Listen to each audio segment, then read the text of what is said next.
About November of last year, I actually flat out said that in about a year we would go ahead and see what we thought about Andor in several respects.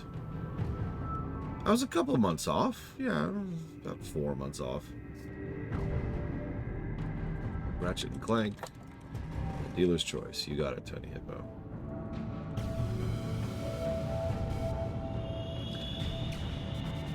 The first thing I feel the need to point out is the extreme obvious. The set design and the just general presentation and visual design. We talked previously about this in the Clone Wars. How Clone Wars Season 7, which obviously looked better than the previous Clone Wars stuff, did a great deal of work in order to actually make itself have that Star Wars look, that look that you just know immediately. You look at it and you say, that's Star Wars. It's true memory. There's just a style to it, right?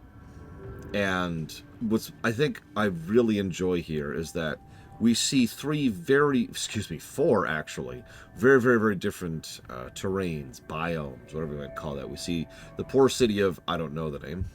We see the corporate city. We see the indoors of the corporate machinations, the offices. And then we see the jungle planet. And yet, all four of these all showcase that same general aesthetic. It's shocking, but present, and I wanted to give huge, amazing praise to the visual design, to the art direction, to the dozens of people. Those people are very stupid, Huthor. To the dozens of people who went forth and put forth their efforts and thoughts and work in order to make this thing look Star Warsy. And of course, it makes sense. This show, from what I understand, took quite a long time to make, and was made by someone who wasn't really interested in Star Wars, which sounds familiar for anybody who's ever been a Star Trek fan. So, I also like right at the beginning, there's a very solid establishment shot. It's a cold, raining area in a place known as a corporate zone. Specifics don't matter. The fact that it's just called corporate zone says all it needs to. And there's a quick and dirty 5 BBY.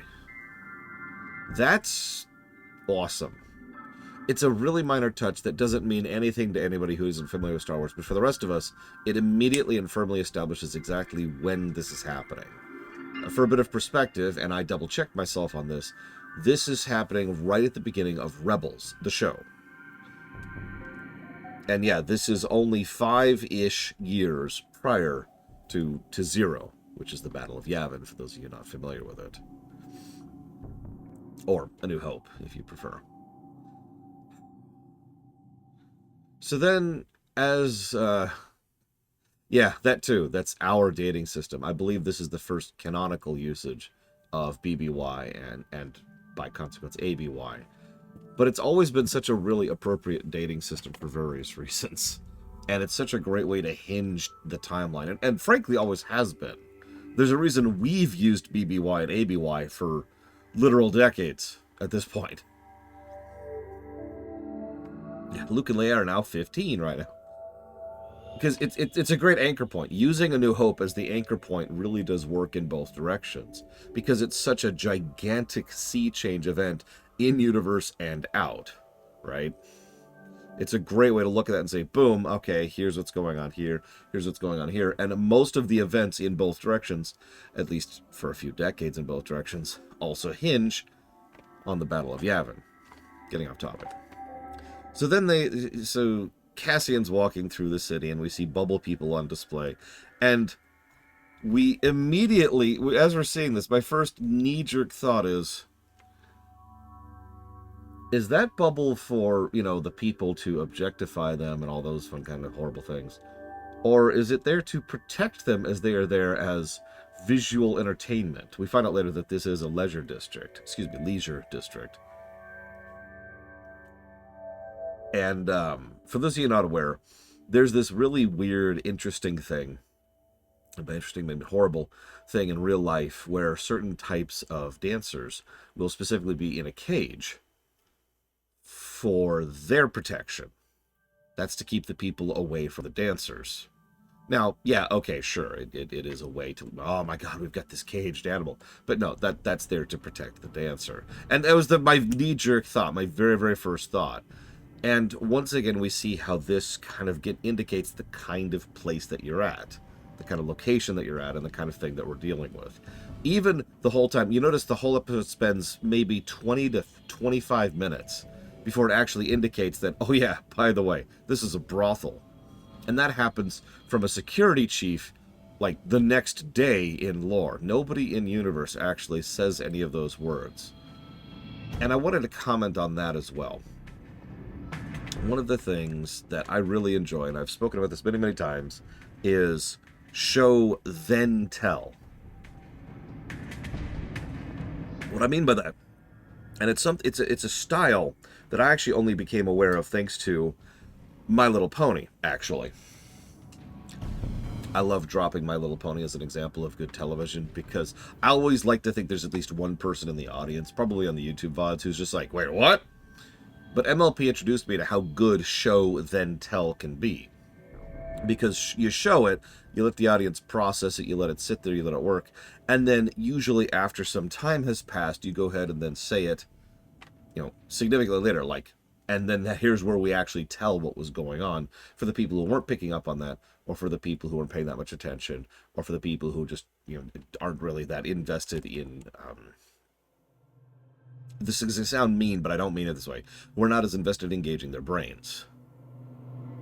It's there so that the people, it's kind of a have cake and eat it too scenario, because for the people who are paying attention, who are analyzing, and who do want to engage their brains, it's treating them smartly.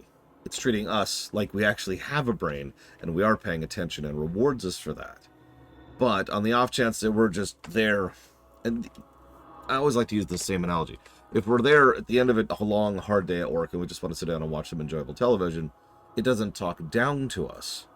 Because later on it then tells us the thing that it already showed on the off chance we missed it, because we probably did miss it, because I've spent just like 7 hours on my feet and then 1 hour in a meeting, and it took me like 40 minutes to get home, and oh my god, I just want to relax for a bit. Ugh.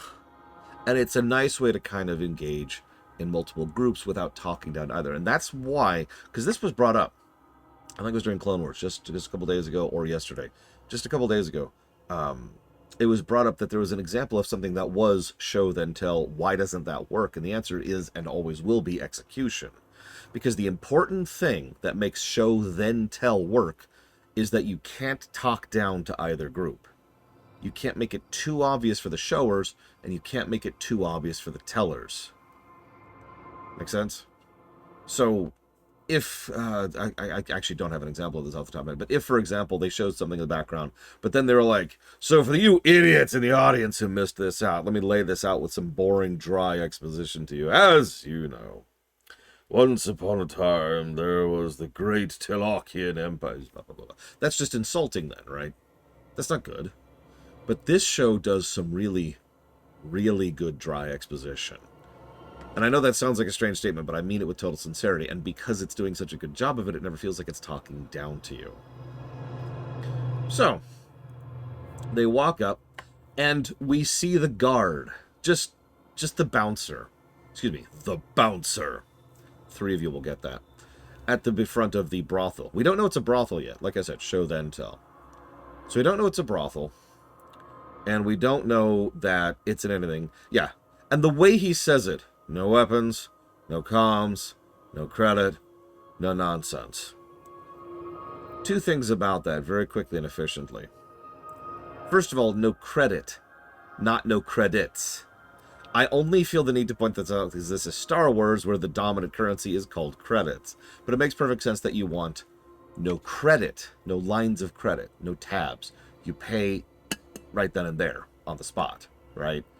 No debt, no tab, no racking up a bill.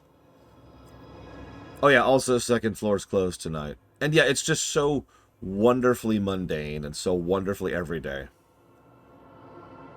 But I realized, and I'm probably wrong about this, that that's the entire show in one scene. This guy is so worn down and dry and bored. He's probably been saying this, he's probably said this speech 50 times tonight.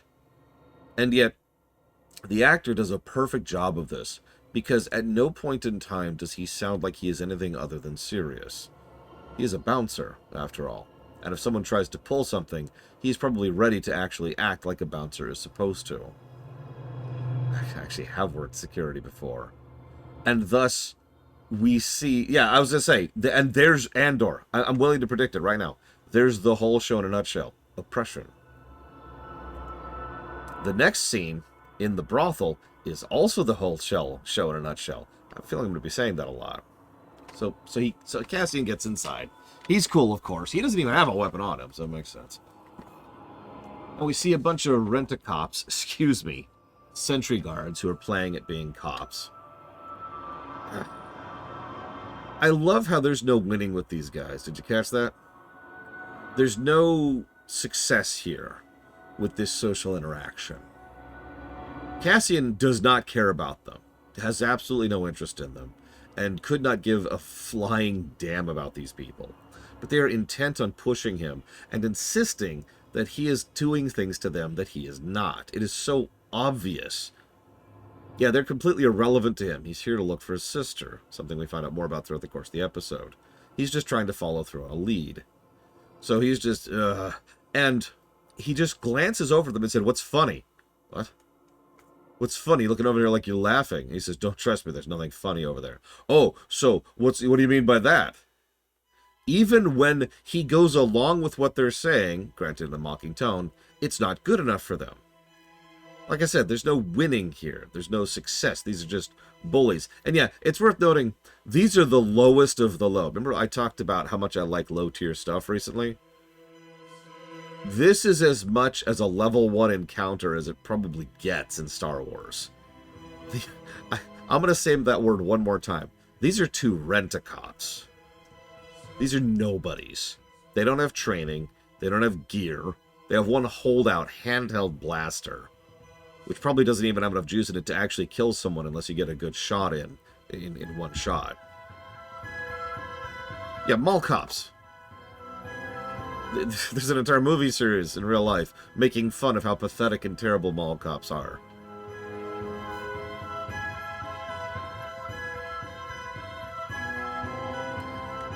Yeah, they keep calling him Scrano. And this is the second time where I once again look at this, and I feel like this is the theme of the entire show in one specific thing. Because here's the deal, and we've actually discussed this within the realms of fiction many, many times. And it's like this. Those in power push down on those below them, so they push down on those below them, so they push down on those below them, so that they push down on those below them. We actually just discussed this last Saturday in Arcane. Even within Piltover, the higher echelons of society, there are still tiers. There is still a very clear and defined hierarchy. And those who are above are always supposed to push down upon those who are below. It's a little bit louder than I was hoping for. So everyone pushes down. And that's the idea. The idea is that those in power want everyone else to be fighting each other rather than them. It's one of the reasons why the other argument and approach has been so successful for the last 7 billion years of human history. Slight exaggeration. So, these people... we'll come back to them in just a second. I'm looking for my sister. Notice it catches her attention immediately.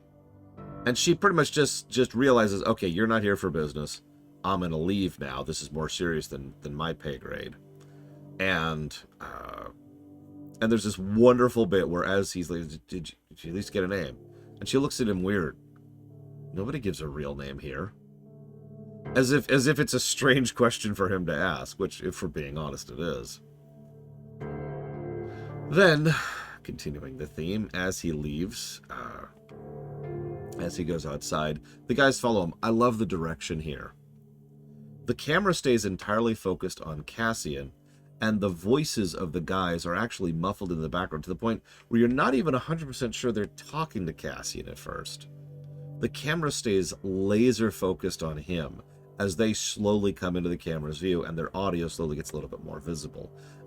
It's a powerful scene, and it makes all of our attention on him, on Diego Luna, and his acting and his presentation, how he's reacting. There's a lot of facial acting going on in this episode, by the way, like a lot. And so you can really, really see how he's presenting himself and how he's reacting to this whole situation. And I bring this up because you're probably thinking, none of this is unusual. The usual approach here, you've seen this before. Like, how many times have you seen in a movie, a show, or even a game where someone's walking around and someone's like, hey, slur word, right? Hey, slur word. Why don't you come back here, huh? We just want to have a talk with you. And picture in your head where the camera goes and how the audio sounds in those kind of scenes. And I guarantee you it's not what this was. There might be a slow move of the camera back to then shift the focus to the bullies. Or maybe it'll pull out a little bit so you can see the whole scene more. Something like that, right? There's all sorts of things they can do. But instead, it retains this laser focus on his face. I also have to mention the fact that they specifically say, how'd he get here? As they're like doing their not quite banter with each other, one of the things they mention is maybe he swam over. So at one point, Cassian, with just enough desperation in his voice, says, I've got 300 credits in my pocket. Because he obviously doesn't have a corporate thing because he's not from around here. And the other guy's response, oh, that just happens to be the exact amount necessary for us to mug you for, because they're mugging him. Let's just call that what it is. Notice the music for this, by the way. The music is quiet but tense. God, I love the music direction in this show. Did I just say that? So, it's quiet, it's tense, it's terrifying, it's awful. They go to literally shake him down, grab the thing. And then he goes to headbutt the guy in the back of the head and reaches for the other guy's gun. What ensues is a very quick and dirty and very ugly fight scene. Oh, and then, just to keep the emphasis here properly, the music stops. And all you can hear is the rain coming down. Cassian is such a minuscule individual here. But then so are they. Like I said, this is as close to a level 1 encounter as I think we've seen in a long time in Star Wars. So yeah, the guy gets nailed in the head and falls back and lands on the back of his skull pretty hard. I actually rewatched the scene just to watch exactly what happened. And we cut over to the actual struggle, and Cassian there's no subtlety in what he's doing. There's no artistry, there's no style. He just goes for the guy's hand over and over and over and over until he finally lets go of the blaster. At which point Cassian pulls up the blaster and says, all right. And very angrily, in a tone I could almost refer to as unhinged. Tell me what to do. Tell me what to do now, huh? Get up. Get up. But the other guy's dead. This is such a good scene. There's so much going on here. Because the other guy's dead from head trauma. The way he's laying, the way it happened. Yeah, no. I've said it before and I'm saying, how many times, one of the things that really pisses me off, I know this is a nitpick, a pet peeve rather than a real peeve, but one of the things that pisses me off in fiction is when someone has a gun. It's always a gun. Sometimes it's a shotgun, sometimes it's like a blaster, doesn't matter. And they slam into someone with the butt of the gun to knock them out, like it's an off button. Do you know how easy it is for these bones here to go back up a little bit too far from that kind of a hit? Yeah, it can kill you. In real life, it has killed people. So, Cassian desperately smashing back against this guy's nose, and that's exactly where he hit, at just the right thing. Whew. And of course, he probably, like I said, hit the back of his head too. So one of those or both of them, that's game. He's dead. The other guard is perfect in this scene. I almost wish that he didn't die in this scene. Spoilers. Because he is so perfectly pathetic. Pro tip about bullies. They're weak. They're weak. That's why they feel the need to push. That's why they feel the need to attack, right? In some cases, you can reach out to bullies and try to help them and help them get through whatever it is that's causing them to be the way that they are in their lives. But for the rest of the time, you just need to understand that whatever little power they think they have, they know they don't. So, yeah, oppression is the mask of fear. Good quote. So this guy's facade crumbles instantly. The moment the other guard is actually dead, it's just...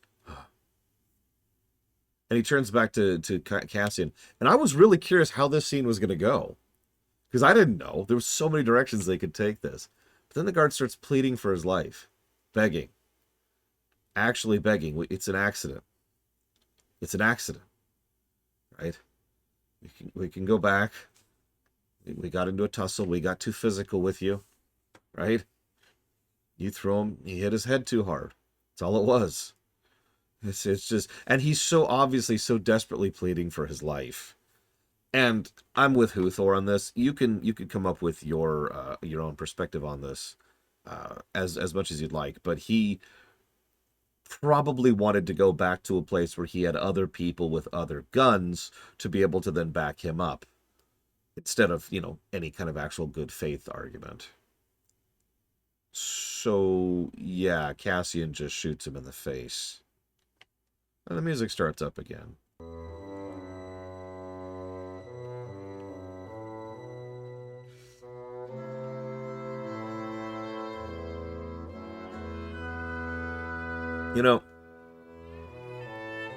Before the reveal, because I've seen Rogue One, my first thought was that Cassian would just kill these two people. As weird as this is going to sound, I was a little bit surprised by how low level Cassian was. I know, that sounds strange, but it's true. Like, usually when they're doing an establishing character scene like this, it's because the character is already somewhere on their path. I keep using levels as an example, but it's just a demonstrative of how competent or capable they are, right? If Han Solo, by the time of A New Hope, was in a situation, what would he do? Oh, that's right, we already know what he'd do. He'd shoot Greedo. Instantly, without hesitation and without remorse. Tried to talk him down first, too.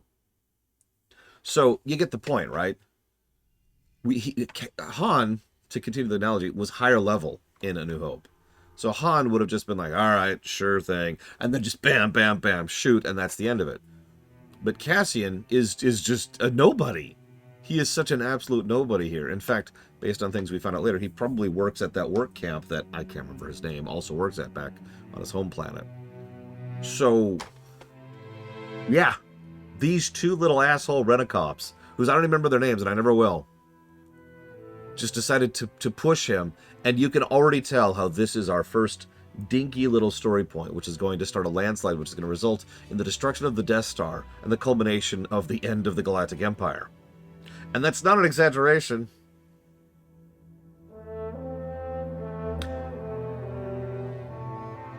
Oh no, I saw it, Uthor. I thought. Did they have names? I have no idea. You'll notice they didn't even name, I called him Uptight Guy in my notes. Don't tell me. I want to hear it first. If you type it out, it won't stick for me. I need to hear his name. So, yeah. Officer 1 and Officer 2. Yeah, Uptight Guy. We'll get to him in a minute. This is such a great scene, and it's so well executed. But I also really, really, really like how Cassian is legitimately shocked at the first death. I get the very strong impression, and I think I'm right, that there was no design, no intention to kill the first guard. It was just... it happened. And you can even, especially considering how the blaster, he actually lowers his gun, stops pointing his gun at people who just tried to mug him. And that just, yeah, he's faking. He's faking. Okay. And this leads me to my other point. These two guards had faces. Why is that significant? Because this is Star Wars.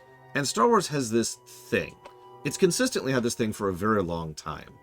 If the heroes are going to kill someone, that someone usually doesn't have a face. They usually have a helmet on or a mask, or they're on a ship that you can only see from space. the heroes don't kill people is a really, really old trope. It's actually one I've complained about many times because it's usually used to the point where it's actually aggravating, to the point where it actually bypasses common sense and good storytelling. The dehumanization thing is very, very, very common, and Star Wars has been doing that since A New Hope. I'm sorry to point out the bleeding obvious, but look at the Rebel troopers' helmets, which completely expose their face, and then look at the Imperial stormtroopers. So, that's true, Jesse's mask. And so, Cassian shoots, well, accidentally kills one guy, and then very deliberately kills the other. Legally, this would actually be a manslaughter in self-defense, and then second-degree murder in that order. So this is the exact opposite of that, and does so much to establish Cassian as a character and the tone of the show as a whole. That they're willing to step over that line is insane, after literal decades of pre-established norms. Not just in Star Wars, but in fiction as a whole. I've complained about this in Final Fantasy, for God's sakes. So... And God, we're only like 5 minutes into this stupid show. So, yeah. Let's scroll down here. We have our first flashback, first of several. No subtitles. And you know what I love most about these flashbacks where they're not speaking English, where they don't have subtitles? We don't need them. I have said for years upon years that there's so much communication that can happen, so much visual storytelling, or excuse me, wrong word, so much storytelling that can happen without the need for actually having a spoken language. I know I come down as if I'm anti-narration. Obviously, I'm not. I did produce an entire series called World of Lorecraft, which is 100% narration after all. But what I tend to be against is bad narration. And I point to scenes like these to emphasize why bad narration has no reason to exist. You don't need to have someone in the background saying, and so, as you can see, there's this scene where there... You don't need that. We can just pay attention and watch and see what's happening. And it's fairly self-evident. We see his connection to his sister, immediate, self-apparent. We see that they're on the edges of something, probably something destructive. Given the timeline, this is probably somewhere before the beginning of the Clone Wars. But it could also be towards the beginning of the Clone Wars. It's hard to say because I don't actually know how old anybody is in this scene. That's true, Maverick. I spent a lot of time on visual emphasis. Very good point. And yeah, nobody in the village is particularly old, and there's all kinds of implication and visual presentation that's going on here to give us way more than they would have if a narrator would pop up and just say, "Behold!" So, wonderful stuff going on here. And then, B2. Poor B2. First, he gets pissed on by the dog. It's the poor dog. But second of all, he gets yelled at by Cassian. Cassian, come on. This actually bothers me more than the fact that he murdered the guard earlier.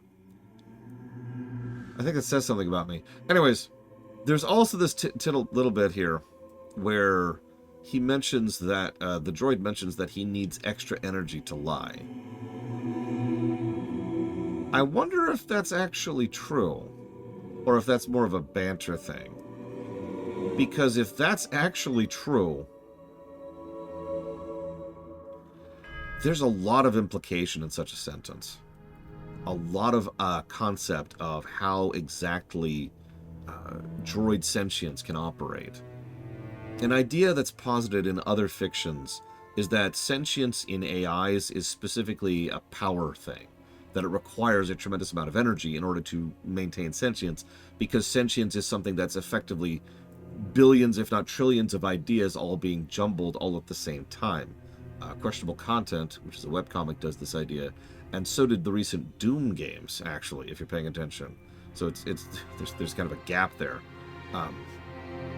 And so it makes a degree of sense, especially from that type of perspective, that the droid would literally need extra energy in order to be able to accomplish something on top of everything else, especially a poor rundown droid like this, who, as we see, takes several seconds to even do something as basic as get ready to move and get ready to stop. Also, that's 2 lies. Yeah, we need to upgrade this poor droid immediately. All in favor? Let's get that droid on the evacuation ship right now. Right now, let's go.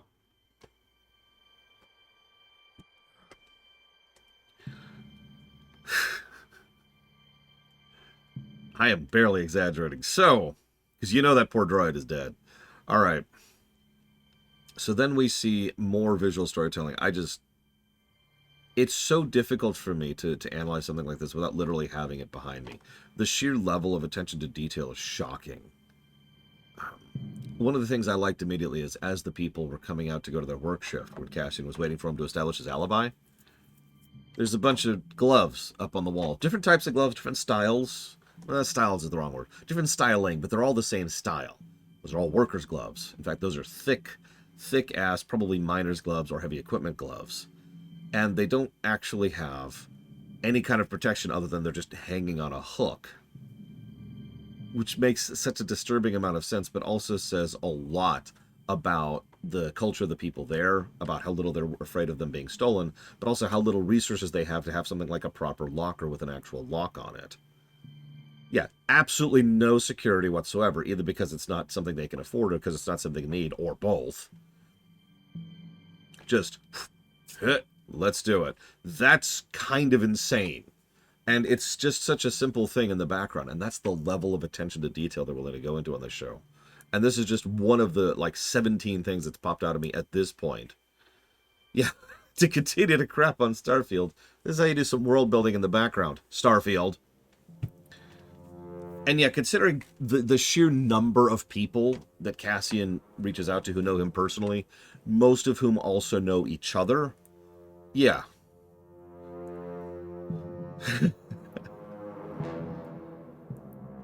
So then he talks to Brasso. I actually got his name. Brasso.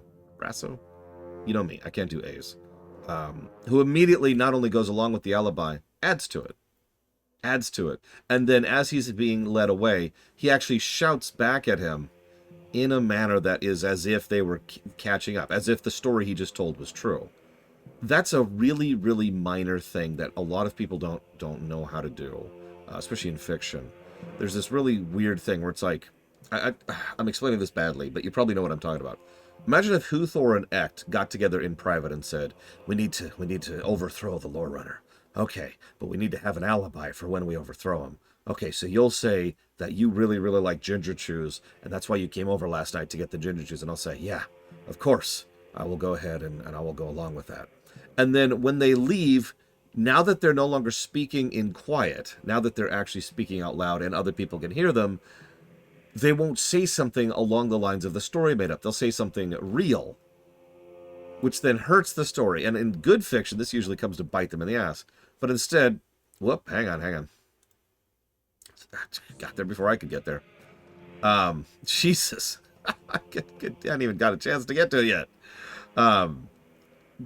Instead, as he goes away, he says the metaphorical equivalent of, I'll show you some of the real snaps tomorrow. And it's a natural, smooth way to get across the idea of the lie that they're trying to sell. So even amongst this tight-knit community, they are willing to lie to each other. Something we actually see quite a bit of in this episode. Then we cut to Uptight Guy. Diego Luna's amazing. But I have to be honest, I really do. The actor playing Uptight Guy immediately sold me on him in seconds. He's so good. He's so good. I'm sorry to brag for a second, but speaking as a director, I would love to have an actor like him on my crew. He does so much so immediately. Within a few seconds, I can tell you half of this guy's character arc because it's fantastic. He is... I don't know his name because they didn't say his name. They didn't actually say his name in this episode. So he's actually... I looked it up because I was curious. He's primarily a theater actor, which makes sense given the way he holds himself. Look at his body language. He is probably physically tense. Like what I'm doing right now. I don't know if you can actually see it because, you know, the webcam's kind of small. But I am actually shaking just a little bit because of how tensely I am holding myself here. How much I am absolutely trying to retain the exact right position limiting the amount of movements that I make so that I have as tight of a physicality as possible. This is immediately contrasted by the guy who's laying back in his chair pretty much exactly like this. And I love this contrast. I love manager guy who's just like, all right, let's go ahead and talk. And I'm going to make up a conversation here because so we've got the blocking, we've got the camera work, we've got the acting and the body language. And then we have how they talk. Because manager guy is kind of talking like this. And almost everything he's saying just feels a little bit run down. And there's that oppression theme again, by the way, if you're paying attention. I think this is now 5 reiterations of the same theme already. So he's just kind of talking like he's just tired. And I was originally thinking maybe he was lazy. But based on what he says over the course of this episode, I think he's not lazy at all. I think he's actually really good at his job. So he's just talking here about this thing. And then it cuts over to the other guy. And the other guy, who's of course doing this thing, speaks in slightly more clipped tones under these types of circumstances. He's not quite doing the British thing, which I'm doing on accident right now. But the way he speaks makes it clear that he is speaking in a very precise manner, very controlled manner. I found myself wondering if he actually has OCD, the character, I mean. Real OCD, not what we usually say in fiction when we say the words OCD. Like, this guy might actually be obsessive-compulsive. So,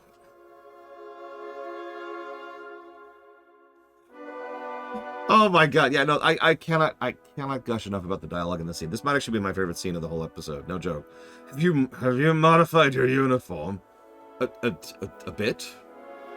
Did some custom tailoring and added a little flair. I've known people like that. I want you to conjure a suitable accident outside the leisure zone. What? No, see. And then there's my favorite tidbit. Because it's actually hard to pick a favorite tidbit. Yeah, go ahead, Act. Go ahead. Because I actually wrote down his entire speech here. That struck me. Not the entire speech. I shouldn't say that. But this part of the speech that really sang for me. No, they were killed in a fight. They were in a brothel, which we're not supposed to have. The expensive one, which they shouldn't be able to afford. Drinking Revnog, which we're not supposed to allow. Both of them supposedly on the job, which is a dismissible offense. They clearly harassed a human with dark features and chose the wrong person to annoy. Bam! And he's right! He effortlessly and perfectly reads the report that uptight guy put together and immediately susses out exactly what happened, because that is exactly what happened. There's also a bit of terminology here. The other guy keeps saying, these men were murdered. This is a murder. I must solve this murder. And he always uses that word. And manager guy is just like, no. I want this accident report. Oh my god, I love it. I love it. And then he lays out the whole situation. He actually reminds me of the guy who was the bouncer at the brothel.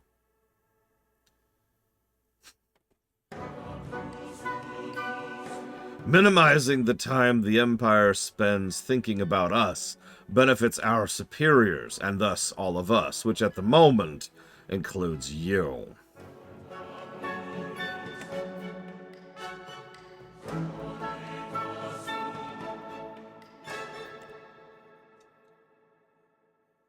These aren't cops, Linnaeus, first and foremost. Just... oh my god, this scene is so good.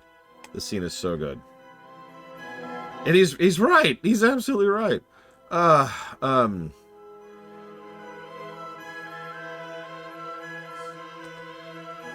Yeah. That's a personal threat to this guy's job in just 2 lines. Yeah, these are rent-a-cops. I don't know if you have those over in Israel, but they're people hired by a corporation to serve as security, which is exactly as gray of a field as it sounds like. Oh yeah, he's specifically on his way to an imperial meeting about crime rate. Did you notice that the Galactic Empire only like peeks its metaphorical head into the entire episode once, and this is it. They are so down the rung here. This is such a level 0 adventure that the Galactic Empire isn't even visible at the tier that they're at.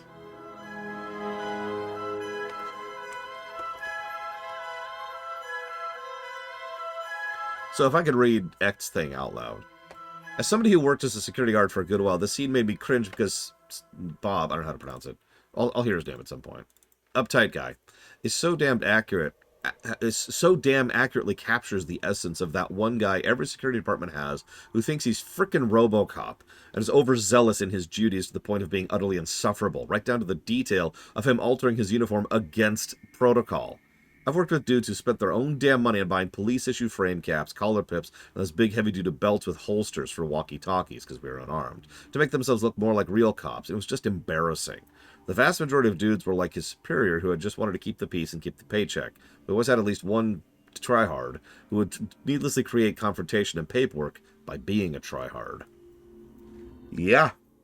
The reason that mall cops tend to have such a bad reputation, which I'm going to go ahead and admit is actually an unfair reputation in several cases, is because of people like this jackass.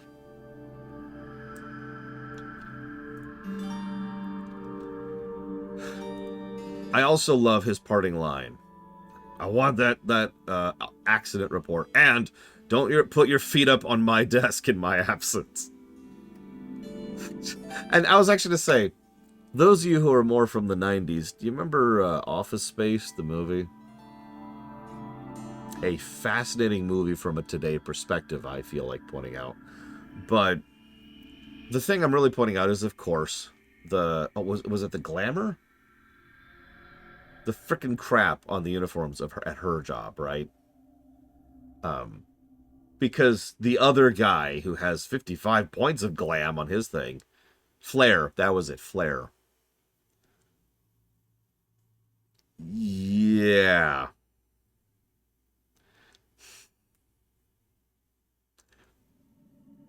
I've seen people like this, and I've worked with people like this in several jobs. More than I'd care to. Anyways, so then Cassian is still trying to cover his tracks. I find it funny how paranoid he is, because under almost every circumstance ever, he would have no need of being so quiet, so paranoid, and covering his tracks so thoroughly that he's actually starting to burn some of his contacts in the town. The only reason there's any validity into how paranoid he's being is because of uptight dude. Moving on. So he reaches out to Mechanic Lady. At some point we'll start getting some names. This whole dialogue between them speaks, just screams good exposition. Now he killed 2 cops. Who are 2 rent-a-cops. They don't count. They're not people. This whole... I'm sorry, that's really unkind. Rent-a-cops are much more people than cops are, after all. This whole dialogue screams good exposition. We get all the dark and gritty about their personal and working history in very short order. We also get a lot of how much of a cold fish Cassian is. I know this is a really minor detail, but in the giant dialogue they have, there's 2 big things that jump out at me immediately. The first thing is he was sitting on a piece of salvage and or contraband to sell and didn't tell her. In no way made her aware of it. Now he immediately justifies that without hesitation. I needed the backup plan. She doesn't give a crap about that. She's bothered that he kept it from her. It is made very clear by her body language and her reaction that this is a betrayal, or at the very least, that she considers it a betrayal. And that colors everything about this. And the only reason that she decides to go and agree to do this whole thing is Cassian makes it clear that this is real. You'll also notice he doesn't tell anybody he contacts in this entire episode why he's running or what he's running from, which also makes sense. But then the other thing that really struck me about this scene, this whole episode is doing this really smart exposition thing. It's the type of exposition I love, and it's also really easy to do too much. If you do too much, you have Final Fantasy XIII. No offense to anybody who likes that game.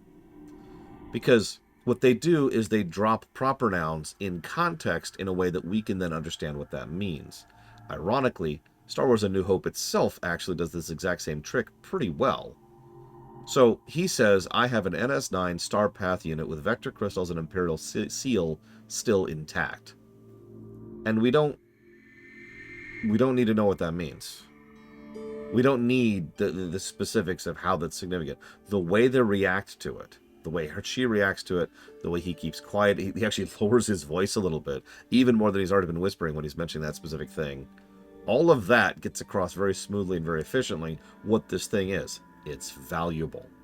It's valuable enough that a woman who regularly sells salvage in bulk, which is pretty logical, to one of her contacts with some kind of contraband or smuggling ring, is willing to go out of her way to call him to sell one individual thing. And yeah, also it's specifically the Imperial seal is intact. The second and only time that the Empire peeks its head in, as I referenced just a bit ago. So, yeah, you could read all kinds of things into that. Who cares? It doesn't matter. And that's the point. It matters to them, and we understand the part that matters to us. That's good exposition right there. And like I said, the whole episode's been doing this all over the place. It's just, this is one of the specific examples I pulled out to point out. And then we cut to Uptight Man. This is when I looked him up. Kyle Soller. Theater actor, body language, and he continues the theme. He's freaking out over it. He's so freaking out over this situation about what he's been ordered to do. It's almost hilarious. And he's just, okay, so he goes in and talks to one of the traffic control people. And it's having him go through the traffic control thing. It's like forward. Nope, back, stop, back. Right there. What's that? Ah, it's some ship going through. But it's an unmarked ship. Yeah, it's right there, this ship. So then, continuing that wonderful theme, the rent-a-cop officer, deputy, I suppose, might be more accurate, decides to push down on the people below him. Outright threatens the guy's job for not doing the amount of work and effort that is going to be required to do in order to scan and find whoever that particular ship is. Because as he points out, it's going to be a thing, right? He's going to have to go through all of the traffic for probably the entire night to trace where that ship came in. This then cuts to Cassian, heading down the street. Guy comes up and tries to rough him down for money. This actually struck me pretty hard. Oh yeah, by the way, did you notice there's this wonderful tidbit? I'm sorry to derail, but I didn't bring it up earlier. When the chief and the deputy are talking to each other, the deputy says something along the lines of, "Yes, no, he's ex-military," one of the cops, and he says it in a way that makes it clear he is venerating him, revering him. Oh yes, they killed an ex-military. And the chief says, "Yeah, he was a horrible person, and I'm glad he's dead." He doesn't say that exactly, but that is what he means. Like, there is absolutely no, like, he doesn't care. These two idiots died, and nobody gives a damn except for Uptight Dude. I just wanted to comment on that really quickly. Moving on. So, then we have a scene which is, near as I can tell, mostly here for a bit of characterization. We've seen a lot of Cassian, one of the most unpleasant men I've ever met. That was the line. Characterization scene for Cassian, because we need to see his ability to talk his way through a situation. So a guy he owes money shows up and he says, "Yep, nope, I've got a thing. I'm gonna come it through. Don't worry, Jabba. I've got this. I've got an easy deal. I'll come back, give you the credits I owe you." And he brought along some muscle in the form of Vetch. Cassian immediately identifies the weakness in this duo and beelines all of his charisma onto Vetch, finally getting Vetch to admit, "You just told me to stand here." And so the other guy immediately tries to lie. "What, you think I'm just playing?" And then Cassian's like, "Yeah, no." Because at that moment, he knows he's not in any real trouble and just says, "Yeah, I'm going to go. Bye. I'll pay you back." And then the other guy looks up at Vetch, who just says, "What?" It was a nice levity scene, but it was also a good character scene because it says a lot about how Cassian navigates these kind of circumstances. Because he's not that great of an anything right now, but he does have the ability to talk his way through things, and he is observant. Okay.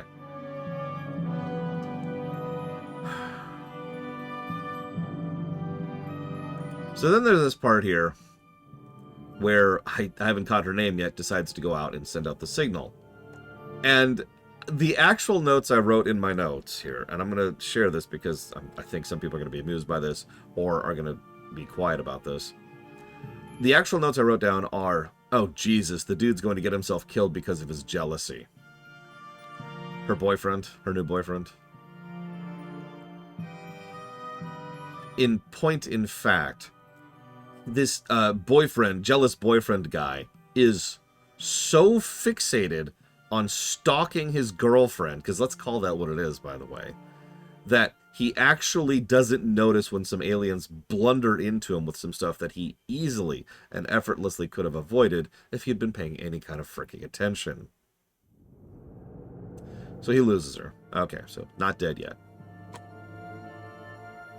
So then there's this other little wonderful bit of exposition kind of a thing. Hey, I haven't seen you in a while. Yeah, I need a benzene mesh tech filter. Yellow racks in the back. You might have to search for a bit. And that's it. That's all they say. God, I love it. We know immediately what's going on. And then they actually show what's going on immediately after that. But it's a wonderful thing. And can I just mention, the episode does two other things that I really, really, really, really like. First of all, the music. I know I've actually mentioned it briefly now, but the music is so good. It's shocking. There's so much wonderful stuff going on here with how the music constantly accents every single scene that it's in. The second thing is the dialogue. Now, I've actually already commented on how good the dialogue is, but let me share something with you. There's a woman named Jerry Taylor who is a terrible writer. I feel unkind saying that about her, but she is a terrible writer. I have many, many bits of evidence for this fact. And one of the things that she liked to do, which was a mandate at the time, actually, was she liked to make dialogue sound more science-y. So what would happen is you'd have dialogue like, let me try to make up something. I need to go get a bar of chocolate from the grocery store, so I'm going to go ahead and get in my car to do so, okay? But then someone will look at that dialogue and say, well, that's not science fiction-y enough. That's not science-y enough to make it as insulting as possible, because I'm being insulting about this. So they'll say, I need to go get a Tylerian chocolate bar. So I'm going to go head down to the Hyper Cafe, and I'm going to go get in my hover car to get there. And they just add this extra adjective, usually a proper noun, in front of things to make it sound more science-y, right? Like, I don't have the flu, I have the Toydarian flu. I didn't feed this person arsenic, they were fed Fagarian arsenic. I'm not a tree mouse. I'm a Casmenian tree mouse, right? You know what I'm talking about. You've probably heard this type of dialogue before many, many times. And it's once you start noticing it, you kind of never stop, because the moment you eject, the moment you actually get rid of that extra little bit of dialogue, it just kind of sounds better. Don't worry, I'll be as quiet as a mouse doesn't really sound any worse than I'll be as quiet as a Casmenian mouse, right? And yeah, here they don't overdo it at all. And it's exactly the mesh tech thing that made me think of it. Because the mesh tech thing is probably only, I'd say, the third time they've leaned on anything even approaching technobabble. And in this case, it's quite literally a code phrase anyways. But also the way they talk about it. Star Wars does this a lot, a little bit. A little bit? I can talk too, apparently. Star Wars often does this to a small amount. Let me be more clear with my word choice here. Where there's something that is science-y or a little bitty, but they don't really add either the normal noun to it, or it makes perfect sense even just the way you're thinking about it. Like was mentioned in chat just a second ago, turbolifts. Not a great example, but I'm just going to use that. Turbolift is something you can understand immediately, or turbo lasers might actually be a better example. We know what a turbo laser is because it's called a turbo laser. There you go, boom. Or in this case, the benzene mesh tech filter. Okay, well, it's a filter that has mesh tech that is from the brand of benzene. Okay, that tracks. But even that could be called science-ing it up, if not for the fact they've only done it twice in the entire episode. And that's the catch. If you're going to do that kind of science-ing up your dialogue, don't... It's salt, right? It's salt. What happens if you pour tons of salt over your meal? You want just a bit, where it needs to be, how it needs to be. You sprinkle a bit of salt, Adds to the flavor of the meal. You pour tons of salt over the meal, your meal tastes like salt.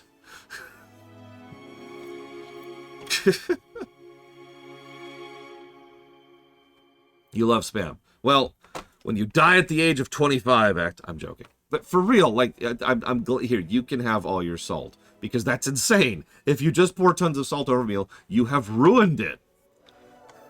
You have absolutely ruined it. I actually have several examples of my real life cooking career where I could actually point to specific meals where I added just a bit too much salt, and it did ruin the entire meal. I had to actually throw it out because it was too much salt. I'm getting off topic. Then we cut back to uptight guy, Mr. Deputy. I love this guy. I love this guy so much. He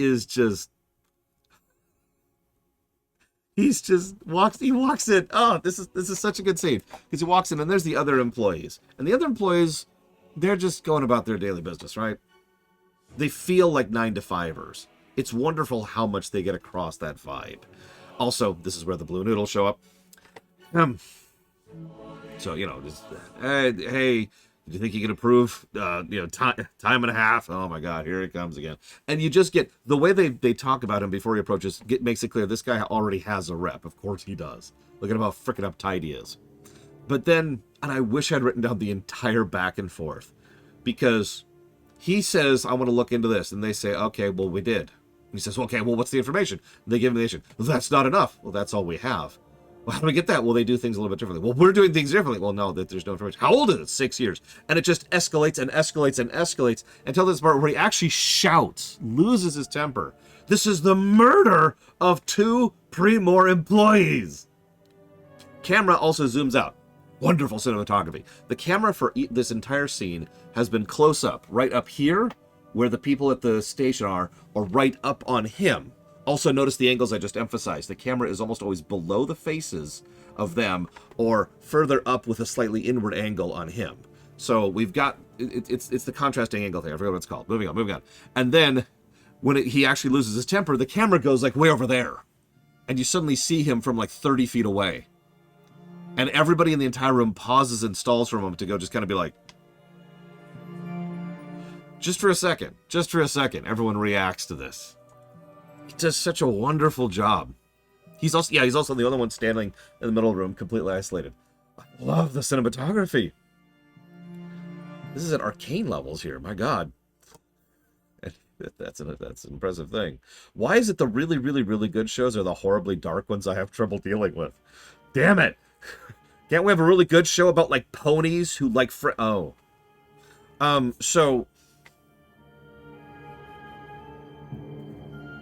The whole episode does a really, really good job of emphasizing Cassian's mentality and behavior and how he treats people. It's so obvious why people are willing to work with him. It's so obvious why he can talk his way through so much and deal with so much. But it also shows ultimately that to Cassian, everything is acceptable cost, right? This makes sense. We saw this in his very, very first scene in Rogue One. You remember that? He is very much an ends justify the means kind of a guy, pragmatist to a fault. And so he actually is going out of his way to burn several bridges throughout the course of this episode as he's attempting to run from this murder situation. So he's covering his tracks hard, like really hard. And then we have one last wonderful flashback scene.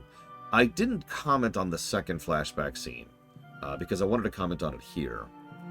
When they were all getting together, they came, they're like, what's going on? Yeah, we're going to do this thing. And they started pulling out the paint. I was like, oh, okay, it's a war party. That makes perfect sense.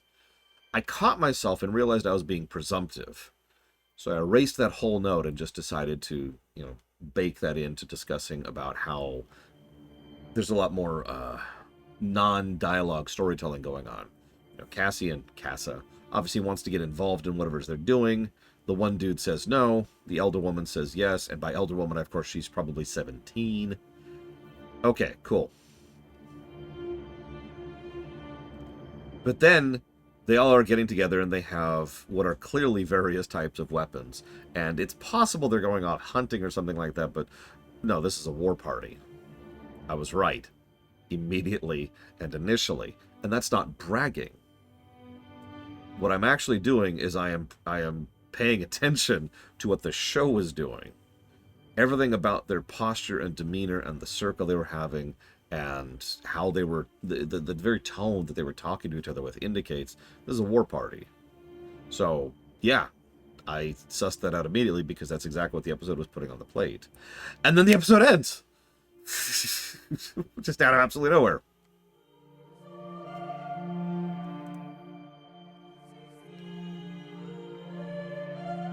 And if I could say one last thing here. Stuff like this not being super popular makes sense, but I would be completely honest in saying that I bemoan that fact. The fact that there are much worse shows and much worse movies that make much more money than this honestly hurts a little bit.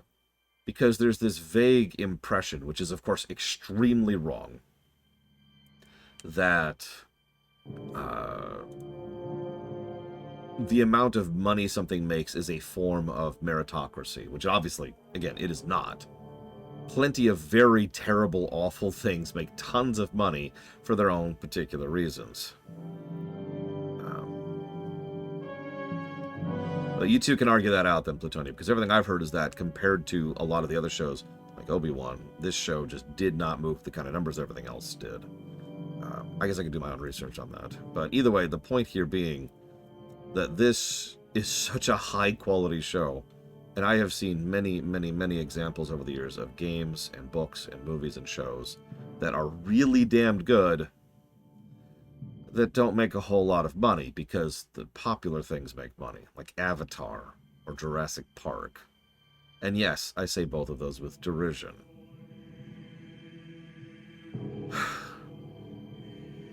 Anyways, let's go ahead and rate this sucker, shall we? So I'm thinking like greenish, maybe blue, something like that. Yeah, sorry, when I say Jurassic Park, I absolutely mean New Jurassic Park, which I think is like Jurassic World or Jurassic... I know, it's garbage. It's garbage. I hate those movies. Sorry. Yeah, Lamentation, obviously, yeah. Yeah, no, I know a lot of people like the Avatar movies, and I understand in many ways why. I don't even lament them being, movies that people enjoy, because I don't lament anything that people enjoy. So you know what I lament about Avatar? Look up how much money it made sometime. That pisses me off.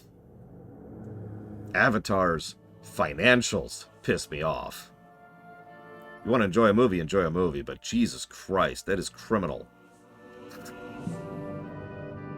And you're probably thinking, Laura, who cares what's financially successful? What is financially successful determines what happens next, what else is made, right? So people tend to look at the things that are financially successful and make more of them. And you're probably thinking, oh, Lord, you're just being an alarmist and reactionary, in which case you are forgetting the fact that several years ago I predicted the mobile gaming boom, and then I was right. Because it's the exact same thing. It's the exact same thing that happened.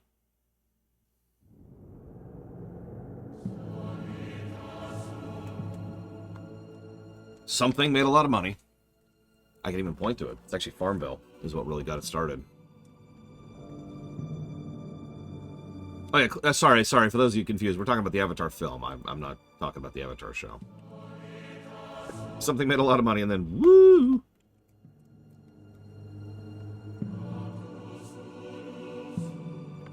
Thank you, Epic, for the sub, as always. I'm thinking red. And I think it's entirely down to execution. It is difficult for me to put this below red because of the sheer level of quality of, for lack of a better way to put it, gameplay in this episode. So, Yakuza Block 1, Resident Evil Block, and FF16. Thank you again, Epic, very much. That's right, I'm getting paid off by Epic.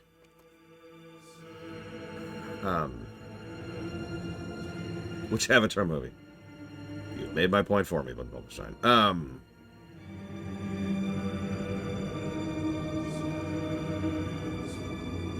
The pacing is a little bit slow, but man, it's just, it knows what it's doing and it knows how to do it. It does absolutely lack that extra oomph. I am curious if we will see such an extra oomph. I was thinking about this when we were going through Season 7 of Clone Wars. One of the easiest definitions of what qualifies as a purple is the moment you look at it and say, that's a purple. Like, you just know, right? You know it when you see it, as the old definition goes. Because there were several episodes in Clone Wars Season 7 where you just look at it and it's like, yeah, no, that's purple. Just right there. Boom. Immediate. Yeah, if you're questioning if it's purple at all, it probably isn't. That's not a hard rule, of course, but yeah.